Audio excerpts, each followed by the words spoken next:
Hello बच्चों, इस class में हम लोग बात करेंगे लॉ ऑफ वेक्टर एडिशन। इससे पहले क्लास में हम लोग कुछ क्वेश्चन किए थे वेक्टर्स का और हम लोग को आगे पढ़ना था law of vector addition. Start करते हैं law of vector addition. Law of vector addition मतलब कि वेक्टर को जोड़ने का नियम। हम इससे पहले बताए थे कि जितना भी स्केलर क्वांटिटी है उसको हम लोग सिंपल जोड़ सकते हैं। जैसे अगर मान लेते हैं कि हम 10 kg आम खरीदें और 10 kg आम फिर से खरीदें। अगर 10 kg आम प्लस 10 kg आम को अगर जोड़ देंगे तो हमेशा होगा 20 kg आम। 10 kg आम और 10 kg आम को जोड़ेंगे तो हमेशा 20 kg आम होगा। कभी 10 kg प्लस 10 kg 15 kg आम नहीं हो सकता है, क्योंकि मास स्केलर क्वांटिटी है। मास कैसा क्वांटिटी है जिसको हम लोग जोड़ रहे हैं, मास एक स्केलर क्वांटिटी है, स्केलर। और जितना भी स्केलर क्वांटिटी होता है ना उसको सिंपल एल्जेब्रिक सम के द्वारा जोड़ा जाता है। जितना भी स्केलर क्वांटिटी है इसको हम लोग सिंपल एल्जेब्रिक सम के द्वारा जोड़ते हैं। लेकिन जितना भी वेक्टर क्वांटिटी होता है, उसको हम लोग ऐसे नहीं जोड़ सकते हैं। वेक्टर क्वांटिटी में 2 + 2 हमेशा 4 नहीं होगा। ये होता है स्केलर सम, इसको बोलते हैं एल्जेब्रिक सम। अगर मान लेते कि जैसे फोर्स एक वेक्टर है तो 10 Newton force plus 10 Newton force हमेशा 20 न्यूटन फोर्स नहीं होगा। 10 Newton force plus 10 Newton force 0 Newton force भी हो सकता है। 10 Newton force plus 10 Newton force 10√2 Newton force भी हो सकता है। बहुत सारा मान हो सकता है। कोई भी स्केलर क्वांटिटी है ना तो स्केलर क्वांटिटी को सिंपल जोड़ सकते हैं। जो आज से हम लोग मतलब बचपन से हम लोग पढ़ते आते हैं ना कि 2 जोड़ 2 हमेशा 4 होता है। इसको बोलते हैं हम लोग algebraic sum, simple algebraic sum. तो इस प्रकार से स्केलर क्वांटिटी को जोड़ सकते हैं। जैसे मास एक स्केलर क्वांटिटी है तो 10 kg आम प्लस 10 kg आम हमेशा 20 kg आम होगा। जैसे अगर मान लेते हैं कि हम लोग अगर बात करते हैं डिस्टेंस का, डिस्टेंस भी स्केलर क्वांटिटी है, तो अगर डिस्टेंस का बात करते हैं तो जुड़ जाएगा simple 2 metre plus 4 metre 6 metre अगर डिस्टेंस है तो। लेकिन अगर डिस्प्लेसमेंट रहेगा तो नहीं होगा। जितना भी वेक्टर क्वांटिटी है, जितना वेक्टर क्वांटिटी उसको जोड़ने का अलग नियम है, उसको बोलते हैं law of vector addition. Vector को जोड़ने का नियम, वेक्टर क्वांटिटी का जोड़ने का नियम। जैसे अगर मान लेते इसका अगर हम बात कर रहे हैं तो इसको थोड़ा समझिए। अगर मान लेते हैं कि हम पर कोई हमको मान लेते हैं कि कोई 10 न्यूटन का फोर्स इधर खींच रहा है, 10 न्यूटन का फोर्स लगाकर इधर खींच रहा है। कोई व्यक्ति 10 न्यूटन का फोर्स इधर खींच रहा है। अगर हम आपसे पूछे कि हम पर टोटल फोर्स कितना लग रहा है, टोटल फोर्स हम पर कितना लग रहा है, 10 न्यूटन इधर 10 न्यूटन इधर, तो हम पर टोटल फोर्स नेट फोर्स कितना लग रहा है, 0। 10 न्यूटन का फोर्स इधर लगाया, 10 न्यूटन का फोर्स इधर लगाया तो हम पर फोर्स तो हो गया 0। अगर मान लेते, थोड़ा सोचिए कि अगर मान लेते कि हम पर 10 न्यूटन का फोर्स इधर लगाया कोई, और दूसरा व्यक्ति भी हम पर 10 न्यूटन का फोर्स लगा रहा है, लेकिन वो भी इसी डायरेक्शन में लगा रहा है। 2 व्यक्ति हम पर 10 न्यूटन का फोर्स लगा रहा है, दोनों का फोर्स का डायरेक्शन अगर माने एक ही तरफ है तो 10 + 10 कितना होगा, 20 न्यूटन का फोर्स होगा। अगर 2 वेक्टर क्वांटिटी को जोड़ते हैं तो जोड़ते समय डायरेक्शन का ध्यान रखना पड़ता है। 2 वेक्टर क्वांटिटी को जोड़ते हैं तो डायरेक्शन का ध्यान रखना पड़ता है। जैसे अगर मान लेते हैं कि अगर ऐसा है कि अगर 10 न्यूटन फोर्स इस डायरेक्शन में है, 10 न्यूटन फोर्स इस डायरेक्शन में है, ठीक है ना, तब तो ये कितना न्यूटन हो जाएगा, 20 न्यूटन। अगर 10 न्यूटन फोर्स इस डायरेक्शन में है और बाकी 10 न्यूटन फोर्स इस डायरेक्शन में है तो कितना न्यूटन फोर्स हो जाएगा, ये हो जाएगा 0 न्यूटन। लेकिन अगर 10 न्यूटन फोर्स आपका ऊपर है और 10 न्यूटन फोर्स आपका इधर है, ठीक है ना, 10 न्यूटन 10 न्यूटन, अब रिजल्टेंट कितना आएगा, अब इसको जोड़ेंगे तो कितना आएगा, ठीक है ना, तो अब ये आएगा 10√2 न्यूटन, 10√2 न्यूटन, ये आएगा 10√2 न्यूटन, ठीक है ना। कैसे आएगा ये बात समझ में आ जाएगा आपको, ठीक है ना। आप ऐसे समझ सकते हैं कि अगर ये 10 न्यूटन है, दूसरा भी अगर 10 न्यूटन है तो ये पाइथागोरस थ्योरम, ठीक है ना, पाइथागोरस थ्योरम हम लोग लगाते हैं। और ये 10 न्यूटन, ये हो जाएगा 10√2 न्यूटन। अगर ये एंगल कितना है, 90 डिग्री, अगर एंगल 90 डिग्री है तो इस बात को आपको समझना है, सही है। तो वही हम लोग लॉ ऑफ वेक्टर एडिशन हम लोग अभी पढ़ने वाले हैं।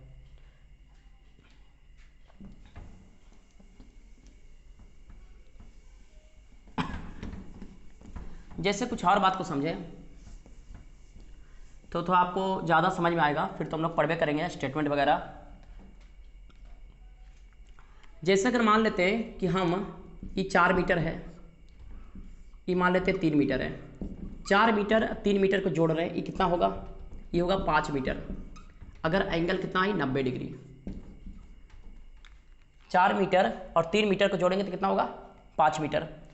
अगर मान लेते हैं कि ये अभी 4 मीटर है और ये एंगल को बढ़ा देते हैं 3 मीटर, अब ये हो गया आपका, ये हो गया 3 मीटर। अब बताओ तो ये कितना होगा, ये 4 मीटर ये 3 मीटर, ये कितना होगा। अब अगर मान लेते हैं कि एंगल है 120 डिग्री, हो सके कि हमको नहीं पता है कि ये कितना होगा, लेकिन एक बात तो कन्फर्म है कि 5 से ज़्यादा होगा। अगर ये 5 है तो ये जो लेंथ है, डिस्टेंस है, 5 से ज़्यादा होगा।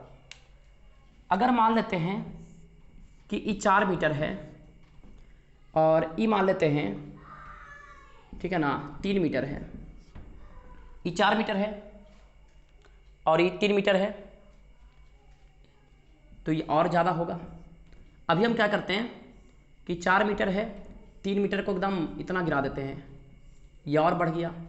मतलब आप देख सकते हैं कि 4 3 को जोड़ रहे हैं, कभी 4 3 को जोड़े तो ये मान आ रहा है 5, कभी 4 3 को जोड़ने पर 5 से ज़्यादा आ रहा है, कभी 4 3 को जोड़ने पर 5 से और ज़्यादा आ रहा है, कभी 4 3 को जोड़ने पर एकदम और ज़्यादा आ रहा है, ठीक है ना, वेरी कर रहा है। 4 3 को जोड़ने पर कभी 5, कभी 6, कभी 6.1 भी आ सकता है, कभी 6.2 भी आ सकता है, कभी 6.3 भी आ सकता है।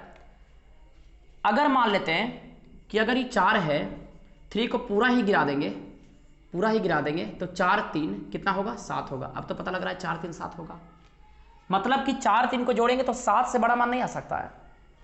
4 मीटर और 3 मीटर दो वेक्टर है, मान लेते डिस्प्लेसमेंट वेक्टर है, ठीक है ना, दोनों को जोड़ने पर जो इसका मैक्सिमम मान आएगा ये क्या आएगा 7 मीटर। कितना आएगा 7 मीटर आएगा। 4 3 का मैक्सिमम मान 7 से बड़ा नहीं आ सकता है, और 4 3 का मैक्सिमम मान 7 आएगा और 7 से छोटा कुछ भी हो सकता है, इन्फिनाइट मान हो सकता है, 7.1 सॉरी 6.1 6.2 6.3 कुछ भी हो सकता है। अगर मान लेते कि और भी छोटा मान भी आ सकता है 4 3 का, अगर मान लेते 4 मीटर है, 3 मीटर को हम इधर गिरा रहे थे ना, 3 मीटर जो था इधर गिरा रहे थे, अभी 3 मीटर को थोड़ा सा इधर गिराते हैं, ये 3 मीटर, ये एंगल 90 है, 90 से छोटा कर रहे हैं एंगल। अब बताइए कि ये कितना होगा, ये 4 मीटर ये 3 मीटर कितना होगा, ये तो हम नहीं कह सकते, लेकिन एक बात कन्फर्म है कि ये 5 से और छोटा होगा, 5 मीटर से भी और छोटा होगा। अगर मान लेते हैं कि ये आपका 4 मीटर है और ये 3 मीटर को और हम झुका रहे हैं, मतलब एंगल और ज़्यादा छोटा कर रहे हैं, एंगल और ज़्यादा छोटा कर दिए, तो ये वाला कितना हो गया, ये और छोटा हो गया। ये भी 4 3 का एक सम है, ठीक है ना, 4 3 को जोड़े तो मान इतना छोटा हो गया। अगर मान लेते हैं 4 है और एंगल को अगर 0 कर दें, ठीक है ना, मतलब 3 को पूरा ही गिरा दे 4 पर, 3 को 4 पर पूरा अगर गिरा देते हैं, ठीक है ना, ये 3 मीटर है, ठीक है ना, ये पूरा गिरा दिए तो क्या बच गया, सिर्फ इतना आपका बच गया, ठीक है ना, ये तो पूरा का पूरा इतना ढक लिया, ये 4 और 3 हो गया, ये बच गया, मतलब 1 मीटर। कितना बचा 1 मीटर। तो 4 3 को जोड़ने पर सबसे छोटा मान आया 1 मीटर, 4 3 को जोड़ रहे हैं तो सबसे बड़ा मान आ रहा है 7 मीटर, और बाकी 4 3 को जोड़ने पर 1 से लेके 7 तक कुछ भी मान आ सकता है। अगर हम बोलेंगे कि 4 मीटर और 3 मीटर को जोड़ेंगे तो मैक्सिमम मान कितना होगा, तो 4 + 3 करके देखिए 7 मीटर, तो 7 मैक्सिमम मान होगा। हम कहते हैं कि 4 मीटर और 7 मीटर को जोड़ेंगे, सॉरी 4 मीटर और 3 मीटर को जोड़ेंगे, मिनिमम मान माने सबसे छोटा मान कौन सा आएगा, तो 4 मीटर - 3 मीटर करिए 1 मीटर, ये आएगा सबसे छोटा मान। 4 मीटर + 3 मीटर करिए 7 मीटर, ये आएगा सबसे बड़ा मान। और 4 3 को जोड़ने पर, ठीक है ना, 4 और 3 को जोड़ने पर जितना मान भी आएगा वो 1 मीटर और 7 मीटर के बीच आएगा। 4 और 3 को जोड़ने पर जितना भी मान आएगा वो 1 मीटर और 7 मीटर के बीच में आएगा, इन्फिनाइट मान आ सकता है। जैसे जैसे एंगल चेंज होगा, 90 है, 91 92 93 94, हल्का सा भी ये चेंज होगा, ये मान बदल जाएगा। कितना आएगा इसका फॉर्मूला पढ़ लेंगे कि अगर एंगल 120 डिग्री है तो ये कितना होगा, एंगल 100, ठीक है ना, 80 डिग्री है तो कितना होगा, एंगल बदलने पर, ठीक है ना, ये मान बदलेगा, वो हम लोग बात कर लेंगे आगे। तो यही आपका लॉ ऑफ वेक्टर एडिशन है। वेक्टर क्वांटिटी ऐसे जुड़ता है, अगर दो वेक्टर क्वांटिटी है, अगर 4 मीटर वेक्टर है, 3 मीटर वेक्टर है, तो दोनों को जोड़ने पर जरूरी नहीं कि 4 3 7 होगा। 4 मीटर प्लस 3 मीटर हमेशा 7 मीटर होगा, इसका कोई गारंटी नहीं है। ये गारंटी तब है जब 4 और 3 एक स्केलर है। 4 और 3 अगर एक वेक्टर क्वांटिटी है तो 4 प्लस 3 करने पर इसका मान कुछ भी आ सकता है। लेकिन हाँ, एक लिमिट है कि 4 3 करेंगे तो उसका मान जब भी आएगा 1 और 7 से बीच में आएगा, 1 और 7 के बीच में आएगा। 4 मीटर और 7 मीटर को जोड़ेंगे तो उसका मैक्सिमम मान है 7 मीटर और उसका मिनिमम मान है 12 मीटर। इससे मैंने 1 से छोटा मान और 7 से बड़ा मान आना पॉसिबल नहीं है। सही है। ये तो हो गया आपको लॉ ऑफ वेक्टर एडिशन का थोड़ा सा मतलब बताएं कि जितना वेक्टर क्वांटिटी है वो इस प्रकार से हम लोग जोड़ते हैं। बाकी आगे हम लोग बात करते हैं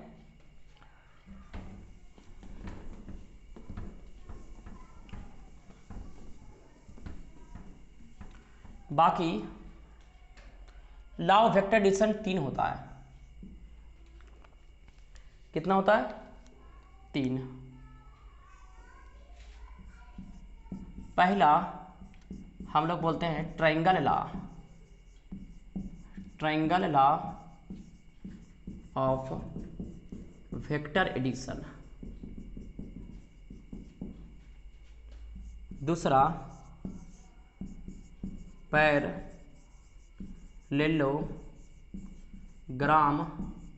लॉ ऑफ वेक्टर एडिशन। और तीसरा जो होता है उसको हम लोग बोलते हैं पॉलीगन लॉ, पॉलीगन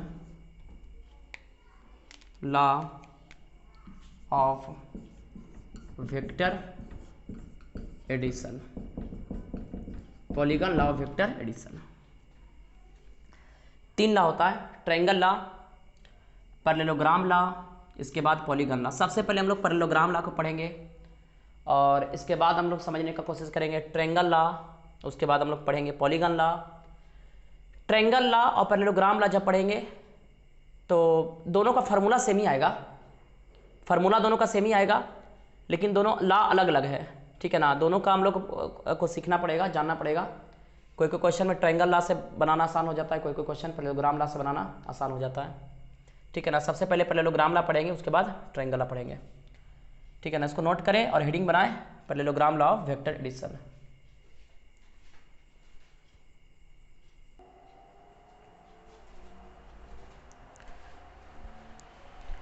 चलिए आगे देखते हैं हम लोग।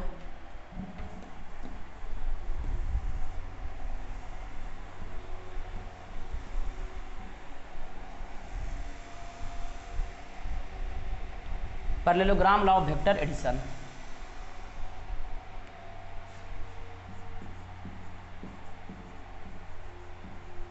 पैरेललोग्राम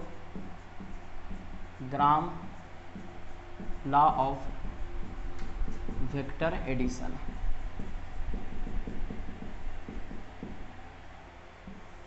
पैरेललोग्राम लॉ तो पहले समझने का कोशिश करें, फिर इसका स्टेटमेंट लिखाएंगे और इसका फार्मूला भी ड्राइव करवाएंगे और उसके बाद कुछ इसका क्वेश्चन होगा आज के क्लास में। सबसे पहले हम लोग parallelogram law of vector addition होता क्या है, ठीक है ना, इसको थोड़ा समझने का कोशिश करते हैं। बारी बारी से आपका होगा पैरेललोग्राम लॉ, फिर ट्रायंगल लॉ, फिर पॉलीगन लॉ। हम लोग थोड़ा समझने की कोशिश करते हैं। जैसे अगर मान लेते हैं कि एक है मेरे पास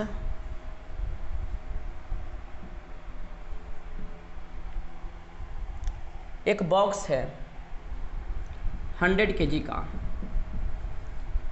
कितना kg का बॉक्स है? 100 kg का।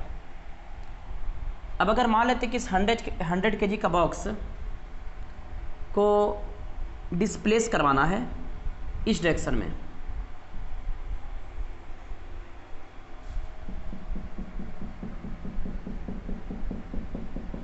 मान लेते कि इसको सीधा ले जाना है, एकदम सीधा ले जाना है। एक बच्चा इस पर फोर्स लगाना शुरू करता है, 100 न्यूटन का फोर्स लगाता है, इस डायरेक्शन में लगाता है। मैंने मान लेते हैं कि बच्चा यहाँ पर खड़ा है और ये इस प्रकार से खींच रहा है बच्चा, ठीक है ना, 100 न्यूटन का फोर्स लगा रहा है। एक बच्चा 100 न्यूटन का फोर्स लगा रहा है इस डायरेक्शन में, और एक और बच्चा 100 न्यूटन का फोर्स लगा रहा है इस डायरेक्शन में,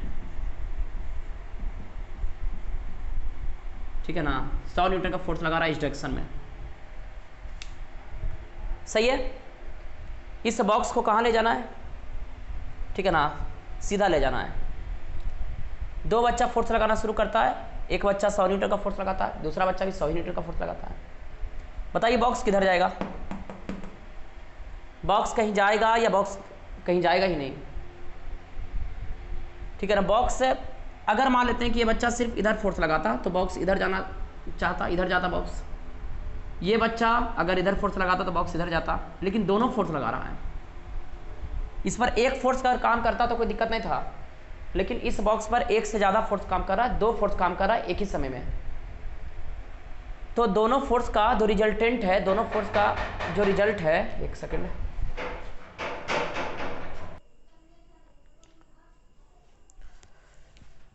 हम लोग बात कर रहे थे अभी कि अगर मान लेते हैं कि एक 100 kg का बॉक्स है, कितना kg का बॉक्स है, 100 kg का। अगर एक बच्चा 100 न्यूटन का फोर्स लगा रहा है इस डायरेक्शन में, दूसरा बच्चा 100 न्यूटन का फोर्स लगा रहा है इस डायरेक्शन में, तो इस बॉक्स पर अगर एक समय में दो फोर्स लग रहा है तो दोनों फोर्स का प्रभाव किस डायरेक्शन में है, दोनों फोर्स अगर जुटेगा तो इसका प्रभाव किस डायरेक्शन में मैंने दिखेगा, इस पर बात करते हैं हम। तो अगर मान लेते हैं कि ई लड़का अगर अकेले 100 न्यूटन का फोर्स लगाता इस डायरेक्शन में तो बॉक्स इधर जाता, या ई लड़का अकेले 100 न्यूटन का फोर्स लगाता इस डायरेक्शन में तो बॉक्स इधर जाता। लेकिन जब साथ में एक ही समय में दो फोर्स लग रहा है और दोनों फोर्स का मैग्नीट्यूड सेम है, दोनों फोर्स बराबर है, माने ये 100 न्यूटन फोर्स है तो ये भी 100 न्यूटन फोर्स, तो इसका जो इफेक्ट है, इसका जो प्रभाव है, ये कुछ ऐसे जाएगा। ये बॉक्स कहाँ जाएगा, बॉक्स सीधा जाएगा, बॉक्स ना इधर जाएगा ना बॉक्स इधर जाएगा, बॉक्स सीधा जाएगा। इसका मतलब थोड़ा सोच सकते हैं कि अगर दो फोर्स एक ही डायरेक्शन में लग रहा है, दो फोर्स एक ही डायरेक्शन में लग रहा है, दोनों का अगर मैंने मैग्नीट्यूड सेम है, ये 100 तो ये भी 100, तो ये अगर सीधा जा रहा है, ये अगर मान लेते हैं कि इसको बोलते हैं हम लोग, एक वेक्टर है F1, ये वेक्टर अगर है F2, तो ये रिजल्टेंट वेक्टर है। रिजल्टेंट मतलब होता है दोनों का सम, ठीक है ना। फिजिक्स में हम लोग यूज करते हैं कि जैसे अगर मान लेते हैं कि मेरे पास एक वेक्टर A है, मेरे पास दूसरा एक वेक्टर B है, तो हम कहते हैं कि दोनों वेक्टर का सम जो है ना रिजल्टेंट वेक्टर, उसको हम लोग R बोलते हैं। इसको क्या बोलते हैं हम लोग, R बोलते हैं। ये दो वेक्टर का सम हुआ, इसको बोलते हैं हम लोग रिजल्टेंट वेक्टर। रिजल्टेंट बोल दिया ना, इसका मतलब कि इस पर जितना भी फोर्स लग रहा है उसका सम, उसका जोड़, उसको बोलते हैं रिजल्टेंट। तो ये दोनों फोर्स का रिजल्टेंट है, मैंने बॉक्स इधर जाएगा, आप देख सकते हैं। अगर हम ऐसे डायरेक्ट बोलते हैं कि दोनों फोर्स का रिजल्टेंट इस डायरेक्शन में होगा तो आपको लगता कि मैंने कैसे, तो इस एग्जांपल से समझाने का कोशिश की है कि अगर एक बॉक्स पे अगर एक बच्चा ऐसे फोर्स लगाएगा इस डायरेक्शन में, दूसरा अगर इस डायरेक्शन में, तो दोनों के एकदम बीच से निकलेगा रिजल्टेंट, लेकिन दोनों का मैग्नीट्यूड सेम होना चाहिए। अब हम क्या करते हैं कि एक फोर्स को अगर हम बढ़ा देते हैं, एक फोर्स को बढ़ा देते हैं, मतलब एक बच्चा जो 100 न्यूटन का फोर्स लगा रहा था ने, अभी बच्चा 100 न्यूटन का फोर्स नहीं लगाकर ये बच्चा 150 न्यूटन का फोर्स लगाना शुरू कर दिया, 150 न्यूटन का फोर्स लगाना शुरू किया। ये बच्चा 150 न्यूटन का फोर्स लगा रहा है, लेकिन ये बच्चा अभी भी 100 न्यूटन का फोर्स लगा रहा है। अब बताइए कि रिजल्टेंट का डायरेक्शन क्या होगा। तो अभी जो रिजल्टेंट फोर्स का डायरेक्शन इधर था ने, ये हल्का से इधर मुड़ जाएगा, हल्का से इधर मुड़ जाएगा, ठीक है ना। इधर वाला बच्चा ज्यादा फोर्स लगा रहा है, मतलब ये थोड़ा सा ऐसे जाएगा, ठीक है ना। अब रिजल्टेंट का डायरेक्शन कुछ इधर होगा, बॉक्स इधर इस बच्चे की तरफ बॉक्स ज्यादा मूव करेगा, इस बच्चे की तरफ बॉक्स कम मूव करेगा, इस प्रकार से होता है। तो हम बताने का कोशिश कर रहे हैं कि जैसे कि अगर मान लेते कि दो फोर्स है, ये मान लेते रिजल्टेंट R है, हम क्या करते हैं कि यहां से पैरेललोग्राम बना दिए, इसको थोड़ा बताते हैं यहां पर, ठीक है ना। इस एग्जाम्पल को समझ लिए, ठीक है ना, एग्जाम्पल को समझ लिए, बाकी यहाँ पर हम बताते हैं। जैसे अगर मान लेते हैं कि एक फोर्स अगर F1 है, एक फोर्स क्या है F1, ठीक है ना। मेरे पास दूसरा फोर्स है F2, मेरे पास एक फोर्स है F1, मेरे पास दूसरा फोर्स है F2। तो ये दोनों फोर्स का रिजल्टेंट क्या होगा, दोनों वेक्टर का रिजल्टेंट वेक्टर क्या होगा। इसके लिए हम क्या करते हैं कि सबसे पहले पैरेललोग्राम बना दो, पैरेललोग्राम कंप्लीट करना होता है। पैरेललोग्राम बनाने से पहले क्या करते हैं कि देख लेते हैं कि दो vector tail to tail join करें, तो ये दोनों vector tail to tail join होना चाहिए। हम लोग पहले पढ़ा दिए थे कि अगर मान लेते कि वेक्टर है तो इसको बोलते हैं हेड, इसको क्या बोलते हैं, हेड बोलते हैं इसको। इसको क्या बोलते हैं, इसको बोलते हैं हम लोग टेल, इसको बोलते हैं टेल, इसको बोलते हैं हेड। तो दोनों वेक्टर जो है ना, दोनों वेक्टर को सबसे पहले टेल टू टेल ज्वाइन करना है। टेल टू टेल ज्वाइन हो गया, दोनों vector tail to tail join हो गया। इसके बाद पैरेललोग्राम कंप्लीट करते हैं, ठीक है ना। हम पैरेललोग्राम कंप्लीट करते हैं। पैरेललोग्राम यहाँ से ऐसे खींच दिए और ये हो गया, ये पैरेललोग्राम है। और अब यहाँ से इसको मिला देंगे, ठीक है ना, डायगोनल को मिला देंगे। और ये जो डायगोनल है, ठीक है ना, ये जो, एक सेकंड, ये जो डायगोनल है, एक यहाँ पर, एक सेकंड, एक यहाँ पर कीड़ा आ गया था। अच्छा, यहाँ पर ये डायगोनल है, ठीक है। या सॉरी, दोनों वेक्टर था तो पैरेललोग्राम कंप्लीट किए, और पैरेललोग्राम कंप्लीट करने के बाद क्या किए कि डायगोनल को मिला दिए। ये डायगोनल रिजल्टेंट वेक्टर है, ये डायगोनल रिजल्टेंट वेक्टर होगा ये दोनों वेक्टर का, ये डायगोनल रिजल्टेंट वेक्टर होगा ये दोनों वेक्टर का। मतलब F1 vector plus F2 vector equal to resultant vector R। यही आपका पैरेललोग्राम लॉ है, यही आपका है parallelogram law of vector addition, कि दो वेक्टर्स को सबसे पहले टेल टू टेल ज्वाइन करना है, उसके बाद पैरेललोग्राम कंप्लीट करना है, उसके बाद डायगोनल खींच देना है। डायगोनल कौन सा, डायगोनल तो दो को हो सकता है, ठीक है ना। तो दोनों वेक्टर का कॉमन इंटरसेक्शन, दोनों वेक्टर का जहाँ पर, मतलब जहाँ पर दो vector tail to tail join है, ठीक है ना, दोनों वेक्टर का कॉमन इंटरसेक्शन, ठीक है ना, ये दोनों वेक्टर का कॉमन इंटरसेक्शन यहाँ से डायगोनल खींचना है, और ये डायगोनल ही रिजल्टेंट वेक्टर होगा, ये डायगोनल ही रिजल्टेंट वेक्टर होगा। यही parallelogram law of vector addition है। इसको हम अभी मोटा मोटी समझाने का कोशिश किए हैं, और अभी इसका स्टेटमेंट लिखेंगे और उसके बाद इसका फार्मूला को ड्राइव करते हैं। सबसे पहले इसका स्टेटमेंट देखिए, पूरा समझ में आ जाएगा, थोड़ा स्टेटमेंट के बाद अभी फार्मूला वगैरह आ जाएगा।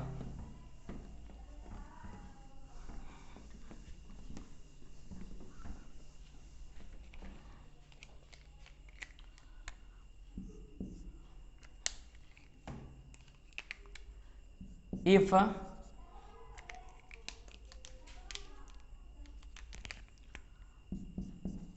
two vectors are represented, if two vectors are represented by two adjacent side of a, if two vectors are represented two adjacent sides of a parallelogram, if two vectors are represented by two adjacent side of a parallelogram in magnitude and direction, in magnitude and direction, in magnitude and direction, in magnitude and direction, in magnitude and direction, join tail to tail, join tail to tail, then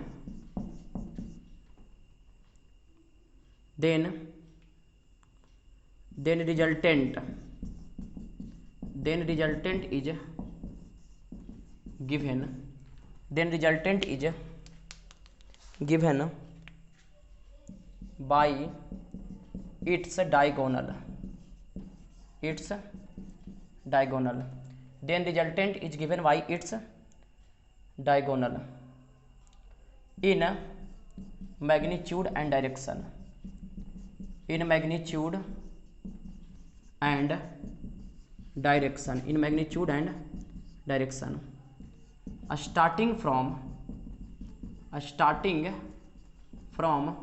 common intersection of two vector, common intersection of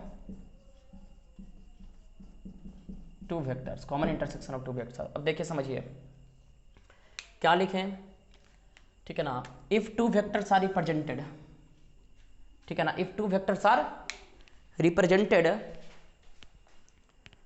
हमको बार बार थोड़ा देखना पड़ता है, कहीं ऐसा नहीं कि मतलब कैमरा वगैरह बंद हो गया।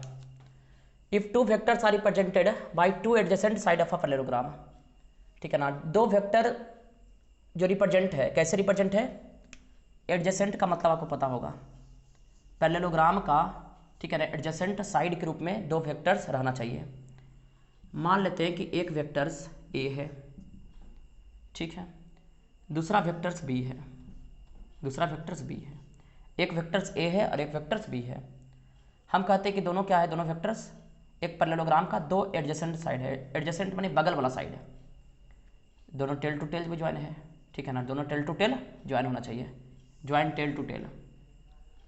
और दोनों वेक्टर क्या करेगा, ठीक है ना, दोनों वेक्टर क्या है, ये वेक्टर ए मतलब मैग्नीट्यूड ही बता रहा है, डायरेक्शन ही बता रहा है, वेक्टर बी मैग्नीट्यूड ही बता रहा है, डायरेक्शन ही बता रहा है, ठीक है ना। If two vectors are represented by two adjacent side of a parallelogram in magnitude and direction, दोनों वेक्टर मैग्नीट्यूड डायरेक्शन को बताएगा, वेक्टर ए भी मैग्नीट्यूड डायरेक्शन को बता रहा है, वेक्टर बी भी मैग्नीट्यूड डायरेक्शन को बता रहा है। ज्वाइन कैसे है, टेल टू टेल ज्वाइन करना है, ऐसा नहीं कि हेड टू टेल ज्वाइन कर देना है, ज्वाइन करना है tail to tail. Then resultant is given by, अब रिजल्टेंट से पहले क्या करना है कि पैरेललोग्राम कंप्लीट कर लेना है, दो साइड तो है, दो साइड और बना लेना है। ये देखिए पैरेललोग्राम हो गया, ये पैरेललोग्राम का, ठीक है ना, ये एक पैरेललोग्राम है जिसका दो एडजेसेंट साइड है, दो वेक्टर, दोनों वेक्टर जो है एडजेसेंट साइड है इस पैरेललोग्राम के। अब क्या करना है, resultant is given by its diagonal, resultant कौन देगा, पैरेललोग्राम का डायगोनल, ये पैरेललोग्राम का डायगोनल है, पर डायगोनल जो है, ठीक है ना, मैग्नीट्यूड भी बताएगा और डायरेक्शन ही बताएगा, डायगोनल जो है मैग्नीट्यूड ही बताएगा, और ये जो रिजल्टेंट वेक्टर अगर आर है तो ये मैग्नीट्यूड ही बताएगा और डायरेक्शन ही बताएगा। और एक और चीज़ लिखा हुआ है, starting from common intersection of two vector, starting from common intersection of two vector. बहुत सारा बच्चा का मन में ये सवाल उठता है कि रिजल्टेंट वेक्टर डायगोनल बोले तो डायगोनल तो ई भी हो सकता है, ठीक है ना, डायगोनल तो ई भी हो सकता है, ई भी डायगोनल है, ठीक है ना, तो डायगोनल उसको लेना है, ठीक है ना, जहाँ पर दो वेक्टर जहाँ पर मिला हुआ है, common intersection of two vector है, ठीक है ना, कॉमन स्टार्टिंग फ्रॉम, ठीक है ना, रिजल्टेंट वेक्टर जो है ना डायगोनल कहाँ से स्टार्ट होगा, starting from common intersection of two vector, दो वेक्टर का कॉमन इंटरसेक्शन, तो दो वेक्टर कहाँ पर मिल रहा है, यहाँ पर मिल रहा है, ठीक है ना, दोनों वेक्टर के कॉमन इंटरसेक्शन से जो आपका डायगोनल निकलेगा, दोनों वेक्टर के कॉमन इंटरसेक्शन से जो डायगोनल निकलेगा, ठीक है ना, उसी को क्या बोलेंगे, रिजल्टेंट वेक्टर। ये आपका है पैरेललोग्राम लॉ, सही है। अगर मान लेते कि क्या है, theta, angle between to vector, vector A और वेक्टर बी के बीच का एंगल कितना है, थीटा। अब क्या करना है ना कि ये जो रिजल्टेंट वेक्टर है, हमको इसका अगर मैग्नीट्यूड पता करना है या इस रिजल्टेंट वेक्टर का डायरेक्शन पता करना है, इस रिजल्टेंट वेक्टर का मैग्नीट्यूड पता करना है या इस रिजल्टेंट वेक्टर का डायरेक्शन पता करना है, तो क्या करेंगे, ठीक है ना, उसके लिए हम फार्मूला ड्राइव करते हैं, पहले इसको नोट करें, ठीक है ना, पहले इसको नोट करें, इसके बाद हम करते हैं।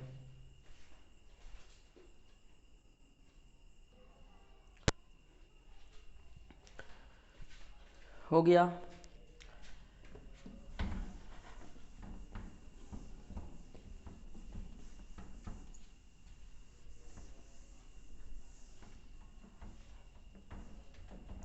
हम लोग क्या करते हैं, अब फार्मूला को ड्राइव करते थोड़ा।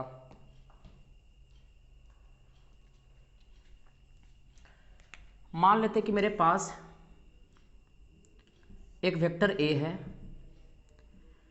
और दूसरा वेक्टर बी है और दोनों के बीच का एंगल थीटा है, दोनों के बीच एंगल कितना है, थीटा। दोनों vector tail to tail join है, तो सबसे पहले क्या करना है, पैरेललोग्राम कंप्लीट कर देना है, सबसे पहले पैरेललोग्राम कंप्लीट करना है। पैरेललोग्राम कंप्लीट करने के बाद क्या करना है कि दोनों वेक्टर का कॉमन इंटरसेक्शन, जहाँ पर दोनों मिला हुआ है दो वेक्टर्स, वहाँ से डायगोनल खींचना है, ये डायगोनल ही रिजल्टेंट वेक्टर है आर। एक और तरीका है अगर मेरे पास फार्मूला नहीं है तो बिना फार्मूला मेथड के भी रिजल्टेंट वेक्टर का मैग्नीट्यूड और डायरेक्शन हम निकाल सकते हैं। क्या करेंगे कि वेक्टर ए जैसे है, ड्रॉ कर देंगे वेक्टर ए जो है 5 न्यूटन ईस्ट या 7 न्यूटन वेस्ट जो भी है, वेक्टर ए को ड्रॉ करेंगे, वेक्टर बी को ड्रॉ करेंगे और उसके बाद पैरेललोग्राम कंप्लीट कर देंगे इस प्रकार से, और उसके बाद हम लोग डायगोनल को मिला देंगे। अगर वेक्टर ए सही से ड्रॉ है, वेक्टर बी सही से ड्रॉ है, ड्रॉ करने के लिए बता दिए थे कि एक वेक्टर को कैसे ड्रॉ करते हैं, तो दोनों वेक्टर को ड्रॉ कर देंगे और उसके बाद पैरेललोग्राम बना देना है बढ़िया से। इसको बोलते हैं ज्योमेट्रिकल मेथड। पैरेललोग्राम बना देंगे, इसके बाद डायगोनल को मिलाएंगे और डायगोनल को मेजर करेंगे। डायगोनल को मेजर करेंगे, डायगोनल कितना है, ठीक है ना। डायगोनल को मेजर करके अगर 7 है, 8 है, 9 है तो 9 न्यूटन, 8 न्यूटन, मैंने 10 न्यूटन, 12 न्यूटन, जितना भी है तो इसका मैग्नीट्यूड पता लग जाएगा। बाकी डायरेक्शन तो पता लग कर ही सकते हैं, ठीक है ना। डायरेक्शन पता करना तो आसान है। डायरेक्शन पता करने के लिए ये एंगल को मेजर कर देंगे, ठीक है ना, कि जो आपका रिजल्टेंट वेक्टर है, वेक्टर ए से कितना एंगल बना रहा है। तो हम बोले अल्फा, मान लेते हैं अल्फा, ये अल्फा की जगह पर कुछ रहेगा 30 डिग्री, 25 डिग्री या 24 डिग्री, जितना भी है। तो अगर रिजल्टेंट वेक्टर का डायरेक्शन अगर मालूम करना है तो डायरेक्शन के लिए क्या करते हैं कि रिजल्टेंट वेक्टर किसी एक वेक्टर से कितना एंगल बना रहा है। रिजल्टेंट वेक्टर किसी एक वेक्टर से कितना एंगल बना रहा है, वेक्टर ए से कितना एंगल बना रहा है या फिर वेक्टर बी से कितना एंगल बना रहा है, तो वो रिजल्टेंट वेक्टर का डायरेक्शन हो जाएगा। तो अल्फा क्या है, अल्फा है आपका direction of resultant vector, direction of resultant vector माने R with respect to vector A, vector A के रिस्पेक्ट में, ठीक है ना। एंगल वेक्टर ए से बना रहा है तो वेक्टर ए के रिस्पेक्ट में है डायरेक्शन आर वेक्टर का, रिजल्टेंट वेक्टर का। बाकी मैग्नीट्यूड के लिए तो नाप सकते हैं। तो ये एक तरीका हुआ, इसको बोलते हैं ज्योमेट्रिकल मेथड। पर हम लोग फार्मूला का बात करेंगे, इसका हम लोग बात नहीं करेंगे कि अगर दो वेक्टर का मैग्नीट्यूड पता है, दोनों वेक्टर के बीच का एंगल दिया हुआ अगर थीटा, तो रिजल्टेंट वेक्टर का मैग्नीट्यूड क्या होगा और उसके बाद उसका डायरेक्शन का फार्मूला क्या होगा, ठीक है ना। बारी बारी से हम लोग बात करते हैं। अभी इसको थोड़ा हटा देते हैं, फिर बाद में इसको डायरेक्शन का बात करेंगे। मान लेते हैं ये एंगल अल्फा है जो हटा देते हैं।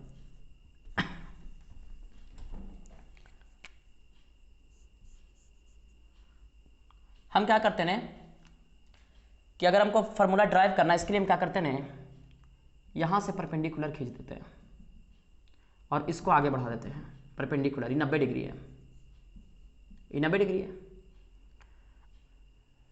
ये तो ए था, ये वेक्टर का लेंथ कितना है, ए है। अच्छा ई अगर बी है, ई अगर लेंथ पूरा बी है तो ई भी कितना होगा, ई भी बी होगा। ये पैरेललोग्राम है ना, ये क्या है, ये एक पैरेललोग्राम है। पैरेललोग्राम का अपोजिट साइड क्या होता है, इक्वल होता है। अगर ई एंगल थीटा है तो ई एंगल भी तो थीटा होगा, क्योंकि ये साइड पैरेलल है और ई ट्रांसवर्सल के काम कर रहा है, तो ई एंगल और ई एंगल इक्वल होगा, सही है। अगर ई बी है और ई थीटा है तो ई होगा बी कॉस थीटा, ई वाला लेंथ होगा बी कॉस थीटा और ई वाला लेंथ होगा बी साइन थीटा। कैसे, आप पढ़े होंगे resolution of vector, resolution of vector पढ़े कि नहीं, कि अगर मान लेते हैं कि ई बी है और ई वेक्टर बी एक्स एक्सिस से थीटा एंगल बना रहा है, तो जिधर एंगल बनाता है उधर होगा बी कॉस थीटा और जिधर एंगल नहीं बनाता है इधर होता है बी साइन थीटा। एक बी कॉस थीटा और एक बी साइन थीटा। तो हम डायरेक्ट ऐसे, अगर बी साइन थीटा है तो बी साइन थीटा को हम लोग ने पैरेलली शिफ्ट कर सकते हैं, बी साइन थीटा को यहाँ पर कर सकते हैं।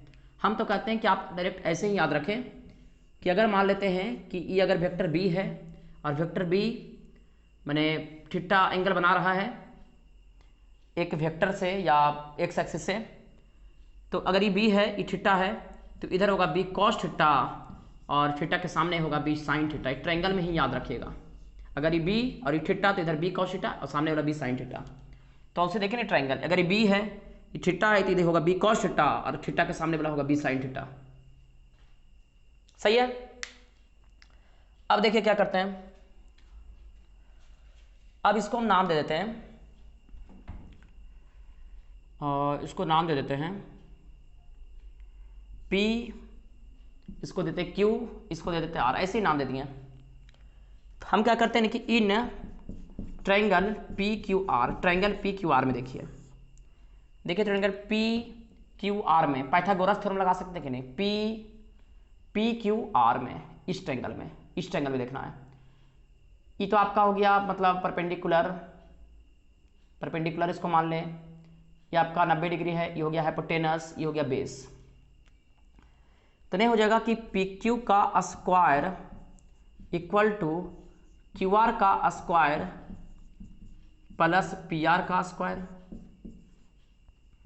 क्यू आर कितना हो गया, बी साइन थीटा का whole square plus P R का स्क्वायर, मतलब A plus B cos theta का whole square, A plus B cos theta का होल स्क्वायर।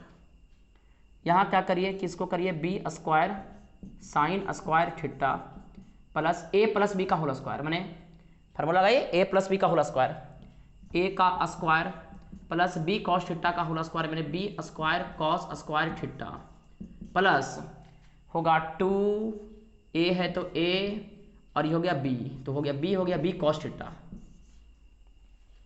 सही है। अब क्या करेंगे, पी क्यू का स्क्वायर को क्या लिख सकते हैं, पी क्यू का स्क्वायर यही तो रिजल्टेंट वेक्टर आर है, तो हम तो कहते हैं कि लिखिए आर का स्क्वायर, आर का square equal to A square को पहले लिखते हैं ए का स्क्वायर। सही है। फिर B square sine square theta plus यहाँ पर है B square cos square theta plus 2ab cos theta.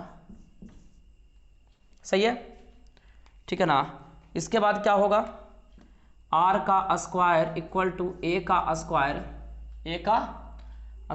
Plus B का स्क्वायर, अगर कॉमन लेते हैं तो बचेगा अंदर sine square theta plus cos square theta. देखिए ना, इससे B square sine square theta plus B square cos square theta, B square हम कॉमन लिए तो sine square theta plus cos square theta अंदर बच गया प्लस 2ab कॉस थीटा। दिख रहा है सबको, सही है।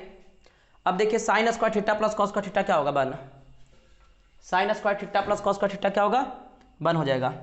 ठीक है ना, तो हम यहां पर लिख रहे हैं, इसको मिटा रहे हैं। आर का स्क्वायर इक्वल टू क्या होगा, ए का स्क्वायर प्लस बी का स्क्वायर इंटू 1, तो बी का स्क्वायर होगा प्लस 2ab कॉस थीटा। आप इसको भी याद रख सकते हैं, और अगर आर का मतलब ऐसे भी याद रख सकते हैं कि स्क्वायर उधर जाएगा तो रूट होगा, तो R equal to root over A का स्क्वायर प्लस बी का square plus 2ab cos theta. Resultant R equal to root over A square plus B square plus 2ab cos theta. ये आपको formula को याद रखना है, R equal to root over A square plus B square plus 2ab cos theta.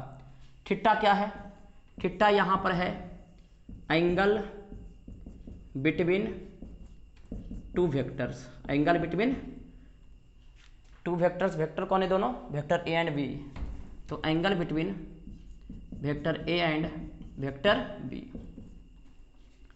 इस formula को याद रखिए या फिर इसको याद रखिए, R square equal to A square plus B square, R square equal to A square plus B square plus 2ab cos theta. इसको याद रखें, सही है। चलिए इसको नोट करें, ये तो फार्मूला कैसे कैसे मतलब हुआ वो तो डिराइव कर दिए, बाकी क्वेश्चन करने के लिए फार्मूला को याद रखें, सही है। इसको नोट करें जल्दी से, हो गया नोट। अगर नोट हो गया तो हम क्या करते हैं, इसको मिटा रहे हैं। ये सिर्फ मैग्नीट्यूड है, ठीक है। रिजल्टेंट वेक्टर का सिर्फ मैग्नीट्यूड का फॉर्मूला है, डायरेक्शन का फॉर्मूला मतलब अभी नहीं निकाले, डायरेक्शन का फॉर्मूला अब निकालेंगे। चलिए देखिए,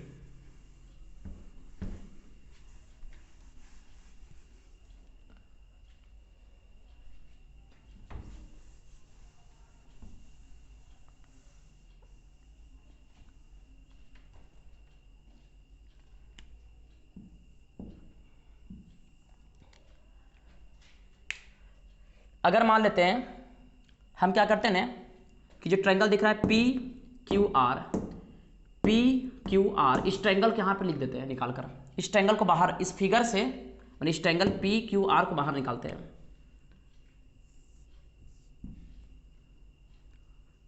ठीक है, ये ए था, ये ऐसे था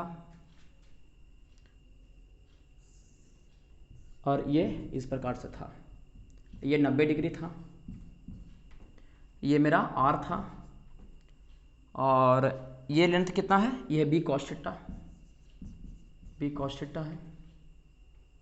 ये कितना है, ये है बी साइन थीटा, ये है बी साइन थीटा। ये ए है, ये पूरा लेंथ कितना हुआ, पी से आर तक का लेंथ कितना हुआ, तो ई लेंथ हुआ ए, ई लेंथ हुआ बी कॉस थीटा, तो ए प्लस बी कॉस थीटा। ये पूरा लेंथ है ए प्लस बी कॉस थीटा और ई कितना है बी साइन थीटा, ई लेंथ हुआ बी साइन थीटा। हमको क्या करना है, हमको डायरेक्शन हमको डायरेक्शन पता करना है। ये जो रिजल्टेंट वेक्टर है ना, रिजल्टेंट वेक्टर का डायरेक्शन का फॉर्मूला निकालना है। तो हम पहले भी बताएं कि रिजल्टेंट वेक्टर का डायरेक्शन का मतलब कि देखो कि रिजल्टेंट वेक्टर किसी एक वेक्टर से कितना एंगल बना रहा है। हम बोले अल्फा, तो ये अल्फा निकालना पड़ेगा, ये एंगल। रिजल्टेंट वेक्टर का डायरेक्शन का मतलब कि रिजल्टेंट वेक्टर आर माने वेक्टर ए से कितना एंगल बना रहा है, ये एंगल निकालना है। मतलब ये अल्फा, तो ये भी अल्फा, ये अल्फा निकालना है, ये अल्फा निकालना है। तो हम फार्मूला लगाते हैं, ट्रायंगुलरिटी पता ही है, tan थीटा इक्वल टू होता है परपेंडिकुलर बटा बेस। तो tan alpha equal to perpendicular, अगर ये थीटा माने ये अल्फा, ये अगर एंगल है तो परपेंडिकुलर होगा बी साइन थीटा, सामने वाला बी साइन थीटा परपेंडिकुलर बटा बेस, ये हो गया बेस, बेस कितना हो गया ए प्लस बी कॉस थीटा, ए प्लस बी कॉस थीटा, सही है। तो इसी को याद रखिए आप कुछ कि tan alpha equal to B sine theta upon A plus B cos theta, tan alpha equal to B sine theta upon A plus B cos theta. या फिर ऐसे भी निकाल सकते हैं, ठीक है ना, कि अगर अल्फा का फॉर्मूला चाहते हैं तो हम कहते हैं कि tan को उधर भेजिए, तो अल्फा इक्वल टू 1 बटा tan हो जाएगा, tan इधर मल्टीप्लाई में उधर जाएगा तो डिवाइड में B sine theta upon A plus B cos theta. tan ऊपर जाएगा तो होगा tan इनवर्स, तो alpha equal to tan inverse B sine theta upon A plus B cos theta, सही है। ये हो गया आपका डायरेक्शन का फॉर्मूला, ठीक है ना। ये अल्फा निकाल दिया, डायरेक्शन के लिए एंगल निकालते हैं कि रिजल्टेंट वेक्टर वेक्टर ए से कितना एंगल बना रहा है। ये हो गया आपका डायरेक्शन का फॉर्मूला। ये डायरेक्शन किसके रिस्पेक्ट में है, अल्फा हुआ direction of resultant vector with respect to vector A, vector A के रिस्पेक्ट में, वेक्टर ए के रिस्पेक्ट में। चाहे तो वेक्टर बी के रिस्पेक्ट में भी निकाल सकते हैं, पर इससे आपका काम हो जाएगा, ठीक है ना।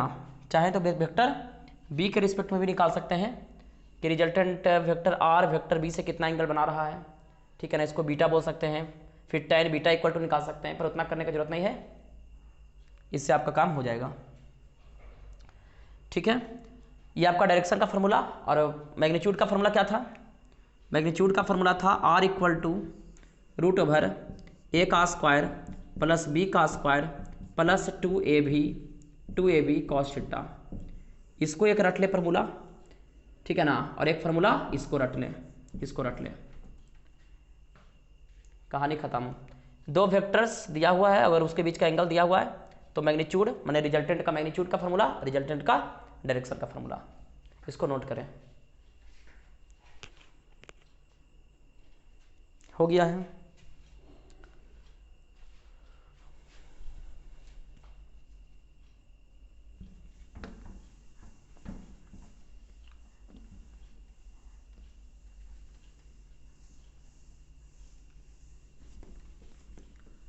अब जैसे एक क्वेश्चन करते हैं, मैंने देखते हैं इस पर क्वेश्चन।